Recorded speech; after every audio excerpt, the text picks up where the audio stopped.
Aleluia,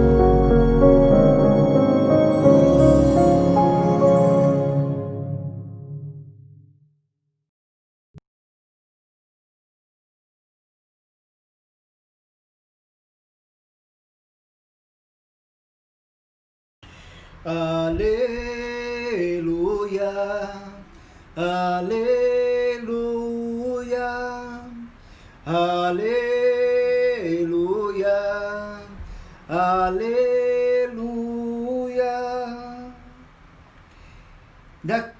O Senhor esteja convosco, Ele está no meio de nós. Proclamação do Evangelho de Jesus Cristo segundo Mateus. Glória a vós, Senhor. Naquele tempo, Jesus disse aos sacerdotes e aos anciãos do povo: que vos parece? Um homem tinha 2 filhos.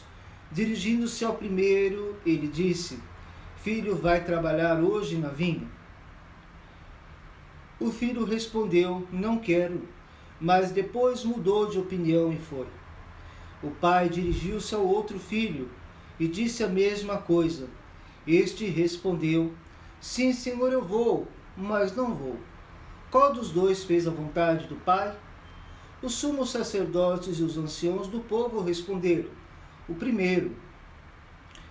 Então Jesus lhe disse: em verdade, eu vos digo, que os cobradores de impostos e as prostitutas vos precedem no reino de Deus. Porque Jesus veio até vós no caminho de justiça, e vós não acreditastes nele. Ao contrário, os cobradores de impostos e as prostitutas creram nele. Vós, porém, mesmo vendo isso, não vos arrependestes para crer nele. Palavra da salvação, glória a vós, Senhor. Que as palavras do Santo Evangelho perdoem os nossos pecados. Amém. Caríssimos irmãos e irmãs em Cristo, convido a vocês que está nos acompanhando agora, então ativar o nosso aviãozinho e chamar conosco as outras pessoas, amigos, os familiares, os conhecidos, para participar desse nosso momento de reflexão, para participarmos junto conosco deste momento, desta Santa Missa, desta Eucaristia. Estamos celebrando o 26º domingo do tempo comum, estamos no último domingo do mês de setembro, onde a Igreja destacou este mês intensamente sobre a Palavra de Deus. Que o Espírito Santo seja a vida da minha, da sua alma, para nos iluminar e fazer frutificar esta Palavra, para que, ao frutificar a Palavra em nosso coração, possamos verdadeiramente dar os frutos que Deus tanto espera de cada um de nós neste momento, para o nosso crescimento espiritual e para a nossa vida de fé. As palavras de hoje, desta liturgia, nos recorda principalmente que nosso Deus é um Deus de amor e misericórdia, e além de ser um Deus de amor e de misericórdia, também Ele é justo e verdadeiro.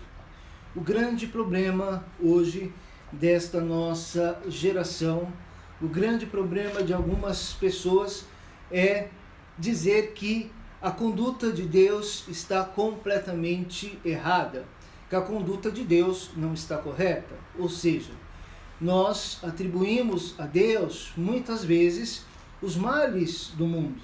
Nós colocamos diante de Deus, muitas vezes, a culpa das situações que estamos vivendo. Por que Deus permite que aconteça esta pandemia, por exemplo, que nós estamos aí vivenciando? Por que Deus permite as mortes? Por que Deus permite essa catástrofe? Se Deus ama tanto os seus filhos, Ele não deveria proteger os seus filhos?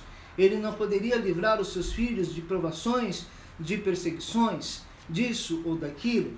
Então, muitas pessoas, muitas vezes, escutamos estas pessoas dizerem estas coisas. Eu já escutei, você também escutou, mas isso não tem nada a ver com Deus.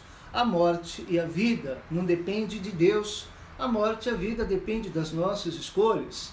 Se eu caminho no caminho da justiça, no caminho da retidão, eu atrairei a mim as bênçãos que me é prometidas diante de Deus. Se eu caminho num caminho de injustiça, se eu caminho num caminho de morte, se eu escolho um caminho de trevas que me leva para longe da luz, eu vou caminhar vivendo a morte. Tudo o que tem acontecido é a liberdade do homem, da sua escolha de escolher aquilo que ele faz com a sua vida e também com a sua liberdade. Agora, o profeta Ezequiel, na primeira leitura, nos diz: se abandonar o ímpio a sua má conduta, se abandonar o ímpio os seus pecados. Porque o que é o pecado? O pecado é o não ao amor de Deus. Quando nós dizemos não ao amor de Deus, também estamos dizendo não ao amor do próximo. A nossa relação com Deus está ligada também com a nossa relação com o próximo. Se eu amo a Deus, eu amo meu irmão. Se eu não amo verdadeiramente a Deus, tampouco amarei o meu irmão que eu estou vendo. E assim, quando o ímpio se arrepende da maldade que praticou e observa o direito e a justiça, ele com certeza viverá e não morrerá. Então, que nós jamais cometemos essa falha de dizer que a culpa é de Deus. Onde está Deus? Né? Aliás, onde está o homem? Aonde está o seu coração?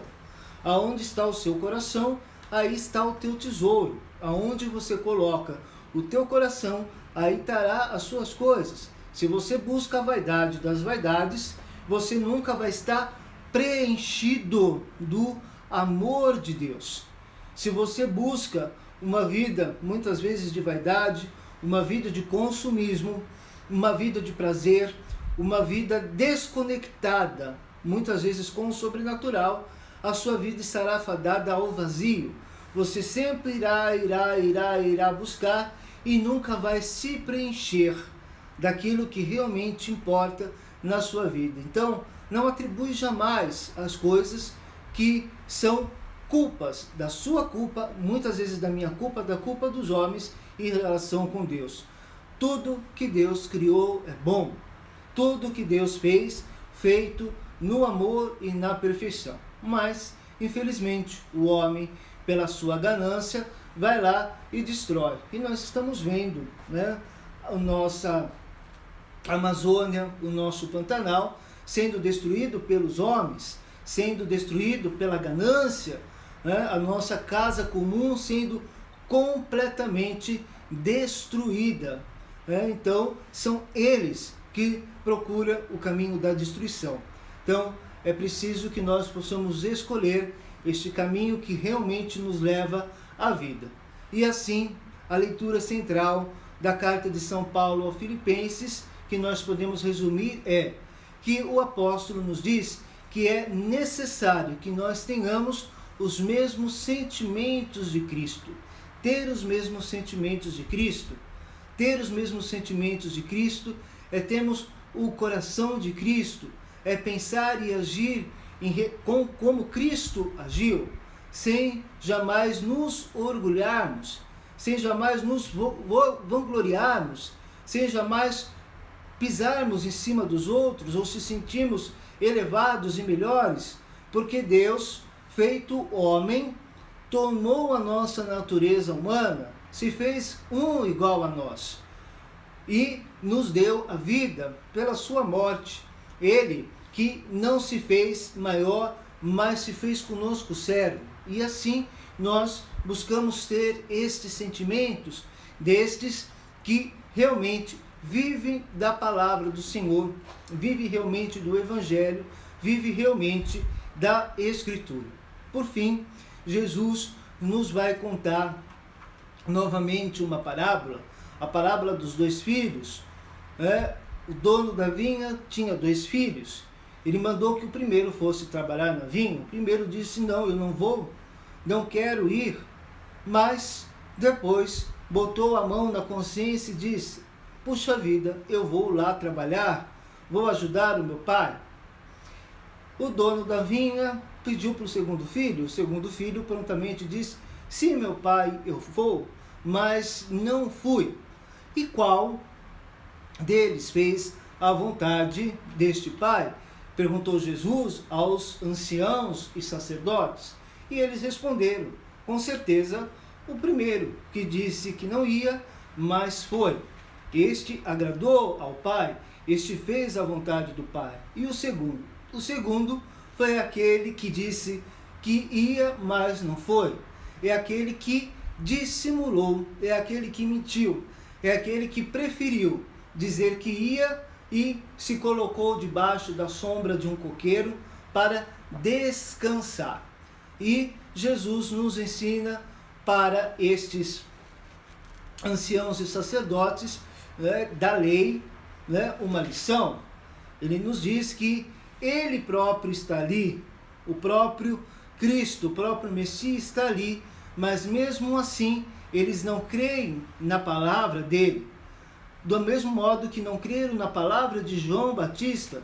João veio, mas eles não creram, não entenderam, não esperaram o Salvador.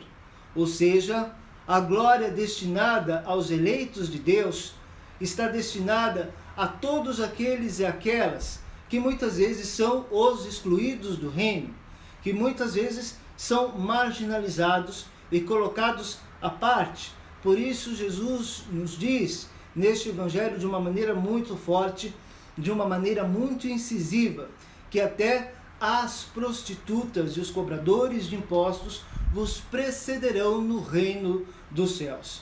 E assim eles nos precederão no reino dos céus aos nossos lugares, que muitas vezes estavam destinados a nós, seus eleitos, mas por causa do nosso orgulho, por causa das nossas mentiras, por causa da nossa dissimulação, perdemos estes lugares e não vivemos verdadeiramente o encontro da fé, o encontro que nos transforma, que nos dá força para caminhar e ir adiante. Tenho dito várias vezes que nós precisamos furar a bolha da nossa religiosidade para atingir a plenitude do Cristo, a plenitude do homem espiritual, a plenitude do homem da fé, do homem da esperança, do homem do amor.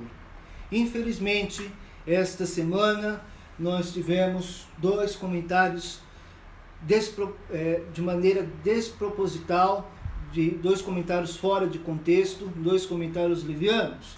Primeiro, dizendo que este mundo, que no nosso Brasil há uma cristofobia. Aqui no Brasil não há cristofobia nenhuma. Pode ser que em outras partes do mundo isto existe.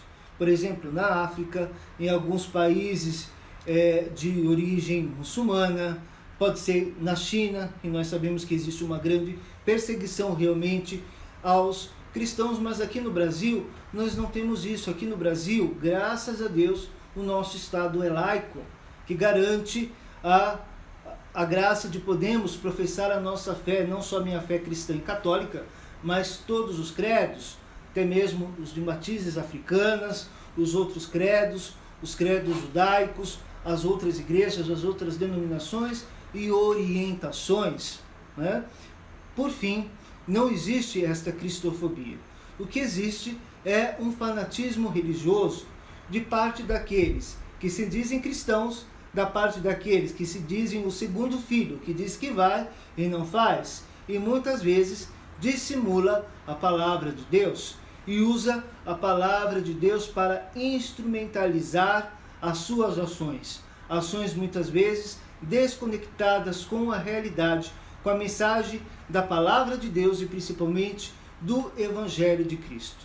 Graças a Deus, também triste, um ministro da educação dizer que os homossexuais,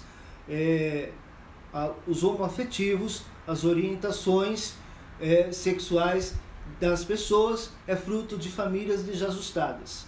Graças a Deus, Jesus andou com gente desajustada. Graças a Deus, Jesus caminhou com as prostitutas, com os cobradores de impostos. Se Jesus estivesse aqui hoje, no meio de nós, ele caminharia com os gays, ele caminharia com os transexuais, ele caminharia com os ladrões, ele caminharia com os irmãos de rua, ele caminharia com todos os povos excluídos, com os pobres, com os famintos. Deus é um Deus de amor e misericórdia. Hoje estamos celebrando, na tradição judaica, o Yom Kippur, que é a festa do perdão, que é a festa da misericórdia. E se nós vivemos no Deus da misericórdia, precisamos aprender a sermos misericordiosos. E graças a Deus, foi com esta gente que Deus andou, através de seu Filho Jesus. E foi com esta gente que Deus está dando a possibilidade deste encontro. E os bens prometidos, as pessoas que se acham eleitas de Deus, que se acham melhores do que os outros, lhes será tirado, lhes será roubado. Graças a Deus, seremos precedidos por todos os desajustados e desajustadas desta terra. Louvado seja nosso Senhor Jesus Cristo, para sempre seja louvado. Creio em Deus Pai Todo-Poderoso, Criador do céu e da terra, e em Jesus Cristo, seu único Filho, nosso Senhor, que foi concebido pelo Espírito Santo, nasceu da Virgem Maria, padeceu sob Pôncio Pilatos, foi crucificado, morto e sepultado, desceu à mansão dos mortos, ressuscitou ao terceiro dia, subiu aos céus, está sentado à direita de Deus Pai Todo-Poderoso, de onde há